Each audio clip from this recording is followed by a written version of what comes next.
Hello, everyone. Today I have Professor Venkata Janardhan Rao, Dean Admissions of GVC Institute of Technology and Sciences. So, first of all, welcome, sir. And so today our agenda is to understand your take on thoughts on education. So the first question which I would like to ask you is, what is the vision and mission of BVC Institute of Technology and Science? Good evening, everyone. I am very humble to have this interview. On behalf of BVC group of institutions, we are having 3 engineering colleges. BVC College of Engineering at Rajahmundry, BVC Engineering College at Vadalarevu, which is an autonomous institution, and BVC Institute of Technology and Science.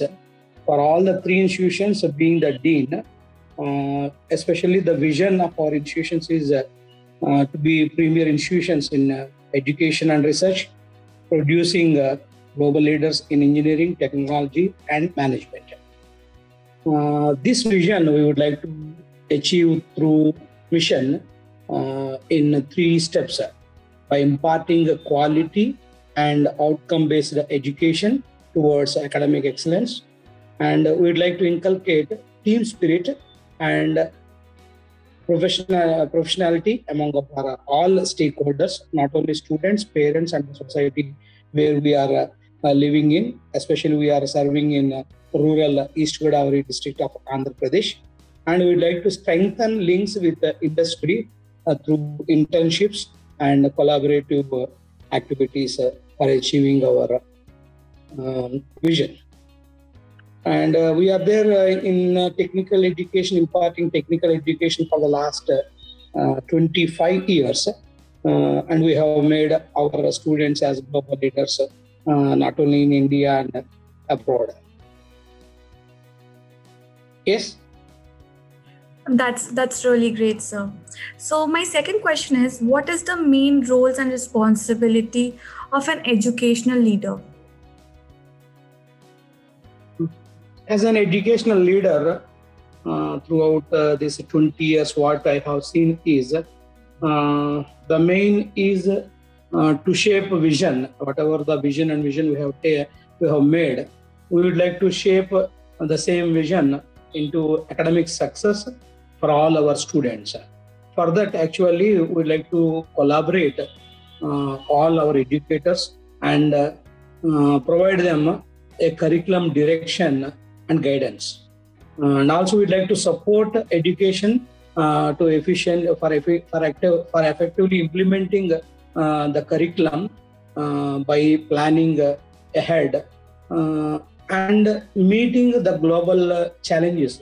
Actually, the scenario in technical education day by day, it is changing. So, keeping in view of the changes what are happening globally and at the technology front, we want to update our faculty so that they can impart the technical education to the younger generations. That is the main thing. And always as a leader, we would like to strive for creating a climate which is hospitable for the technical education.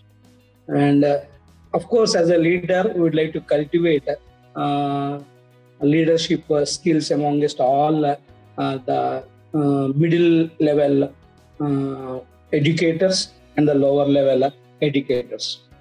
And apart from it, as a general, as a leader, we'd like to manage people, the processes, and the state of art of technology. That is a challenge which always we would like to beat. To lead is nothing but actually to develop and implement all the policies and programs which are there, and bring up a program which is well sought by all the younger generations. Wonderful, sir. So the next question which comes is, being the Dean of BVC Admissions, what are the checkpoints you maintain for every day as well as in long run? Yes, admissions, it's a scenario where we need to keep up with all the organizations which are embedded or abided by us. Especially as a technical education, we need to follow the norms of All India Council for Technical Education, which prescribes guidelines. And within the state, we are actually ruled by state government, APSHE. And when there are foreign students, we have got within our institution, we have got permissions for PIO status and foreign nationals for admissions. So first of all, within the admission period, the policies, these policies are continuously changing from year to year. So we need to update these policies and prepare an admission calendar because the dates generally will be changing from year to year. In general, last year, if you see, AICT kept that admissions should close by August 30th. But now you have seen pandemic. They have changed their calendar and they are allowing us up to September 30th and even October 30th also. So these changes we need to keep, and day to day, we need to plan for the next academic session with respect to how to bring these institutions into focus or into ear of the students who are placed in through nook and corners of the country. That is the main challenge actually. Okay. And that on day-to-day analysis, so we keep up priorities for that particular thing. Okay. So, and especially there are seats when admissions comes into picture.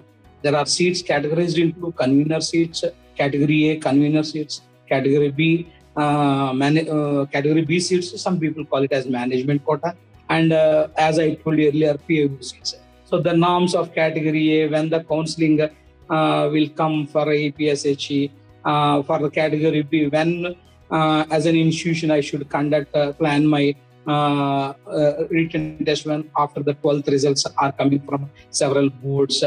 Okay, and then if it is a PIO, when the foreign countries 12th things are coming out, and keep up with government of India and all other governments of other countries related to these transition policies which are going to take place. So these we need to update from time to time. Wonderful, sir.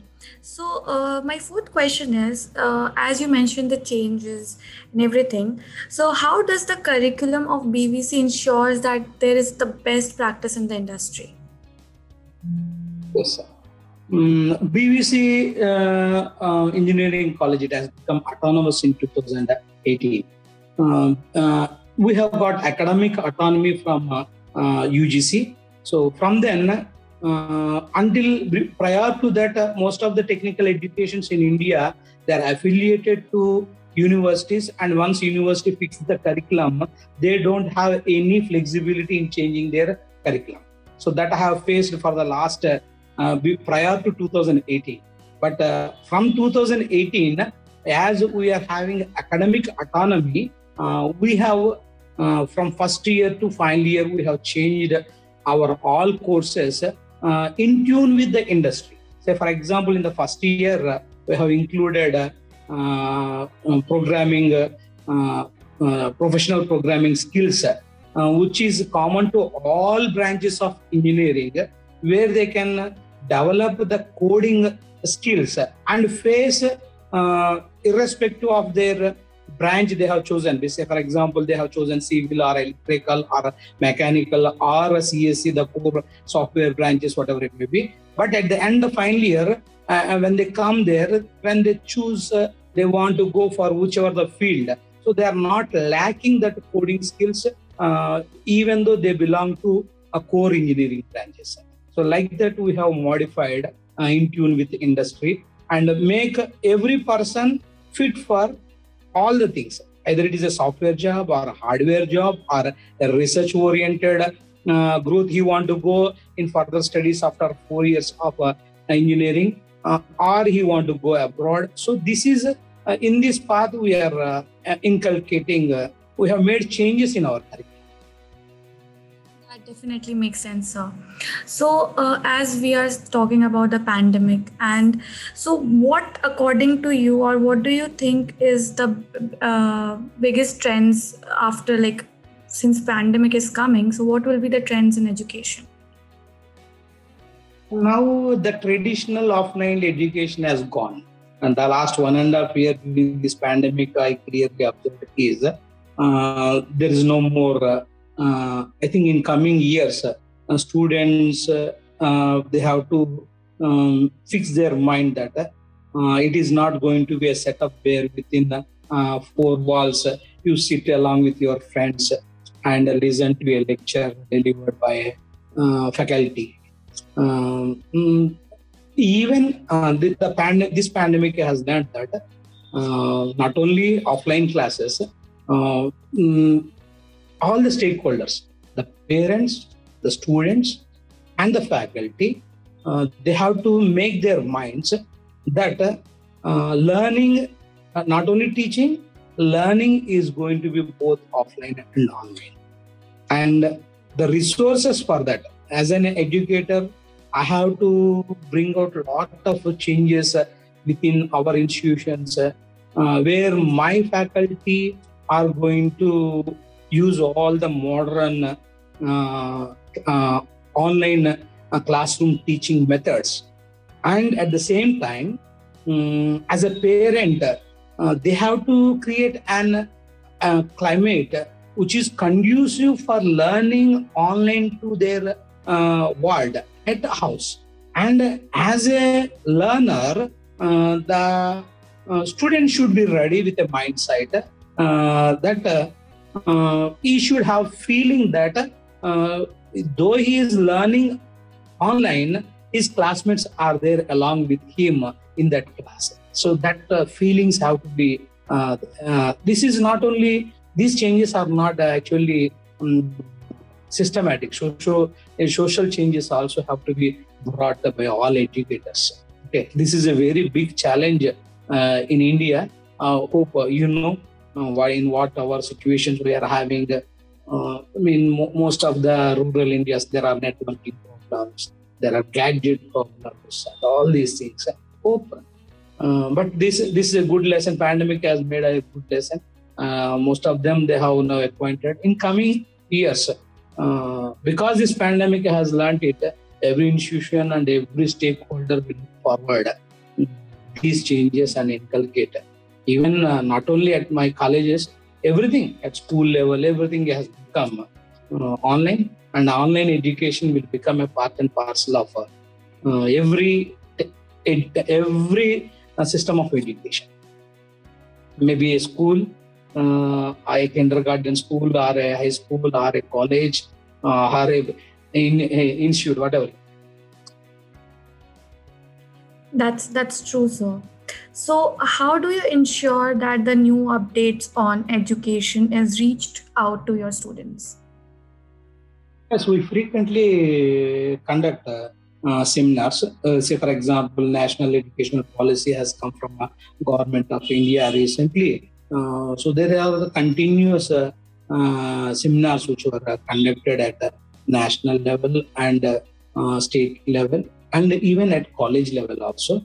So these at college level we have conducted these interactive sessions on NEP amongst first faculty, then students, and we are even planning in coming days. We want to conduct it to our alumni and parents also. That's a good idea, sir. That's a good initiative. So, how do you ensure that what do you think that the flow of education should be in your organization, or what is the flow of the education in your organization? It is not a single step where it is there. It's a lot of yes. When you are asking your flow, should there be first a proper planning of a course? The content of the course should be planned by the faculty well in advance. and the course has to be floated amongst the interested students. See, now what has become is, say for example, the student is coming to a college by choosing a particular program. For example, a computer science engineering. Then after coming computer science engineering, there should not be a rigid system of that. These are the 6 subjects you are going to learn in a semester. These are the now until now it is a fixed like this. Except IITs and except NITs, in all other institutions, it's a fixed system where the institution gives fixed courses and the students are at just a taking end. They are takers. Now that scenario has to be changed. The flow should be, courses should be planned well in advance. They have to be floated by institutions and well in advance to the students. Students have to understand that particular content of the course, whether they are interested or not interested, and if interested only, they will choose. So a choice-based choosing course system should be inculcated in education, because interest, 4 years is a big long period, and within these 4 years, the interest of a student changes. Maybe after first year, maybe after second year, maybe after third year. So he should be in a position to choose a particular course according to the change of interest he is getting in these 4 years. So that should be the flow of education. Then really good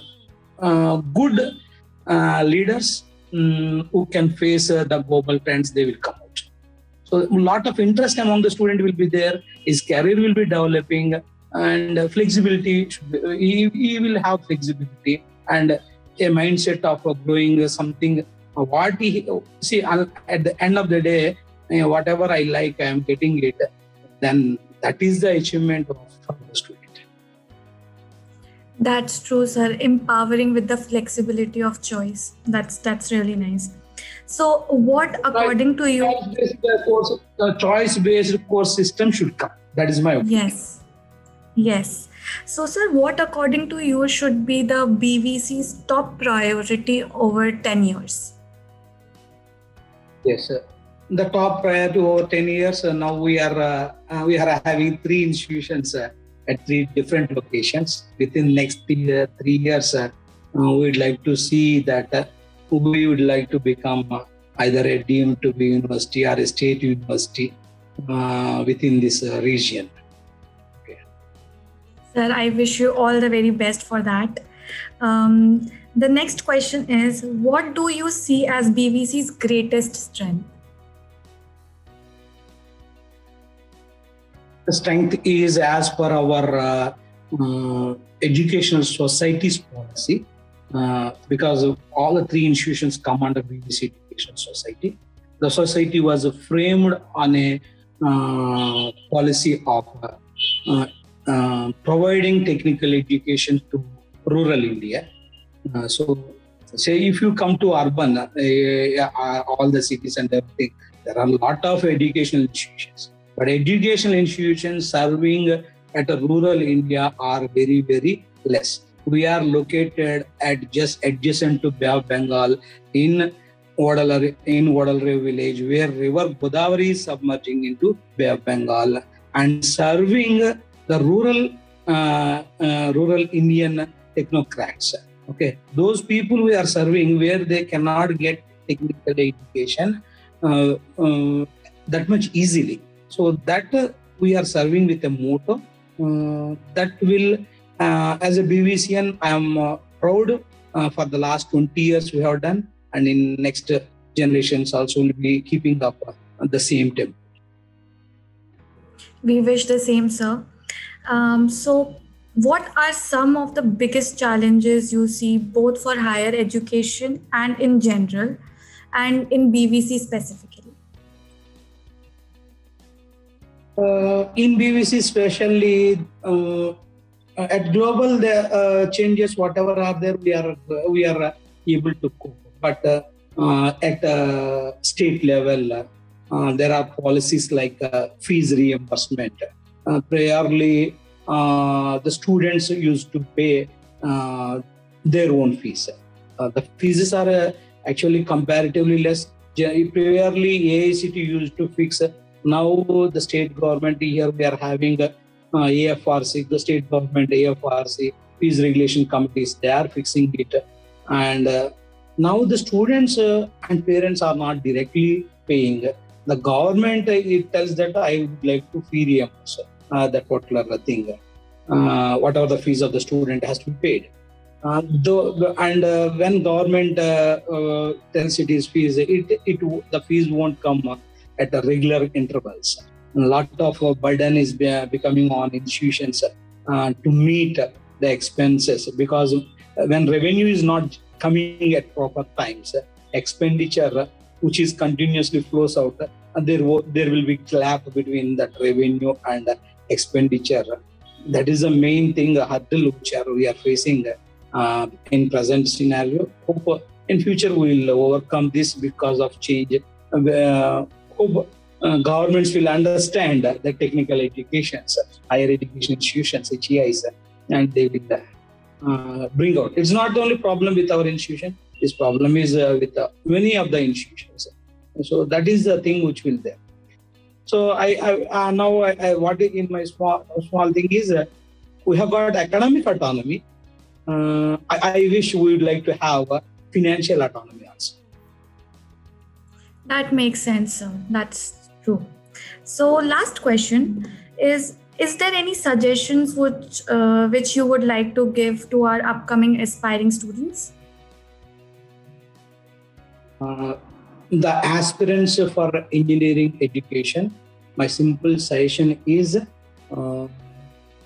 all branches of engineering are having equal importance. Nowadays, there's a phobia among students that only computer science. And everybody as a parent, stakeholder, neighbor or parent, they will tell what you would like to do. I would like to become a computer scientist. If they are going for engineering, engineering aspirant, if you ask, 90% they tell computer science. But in my aspect, because I have seen all the things, computer science is a tool which can be used in any part of life.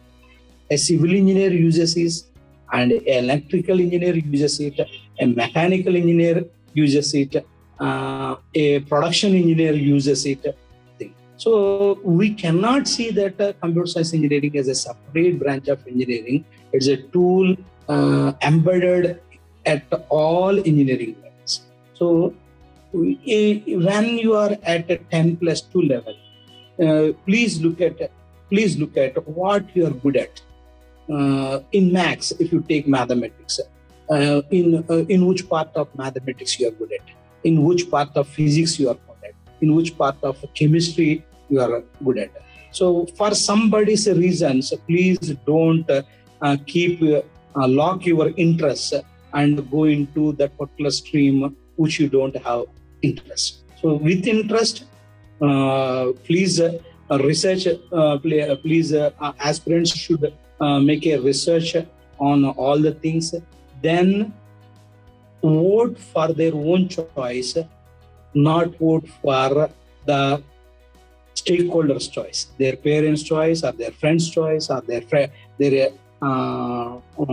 anybody's choice. So my right of choice should not be taken away by somebody. So that is the thing which I would like to tell the aspirant.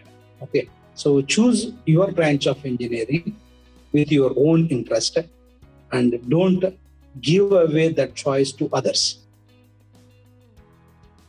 That's really nice, and thank you for such empowering words, sir, because this myth should be clarified amongst the upcoming aspiring students.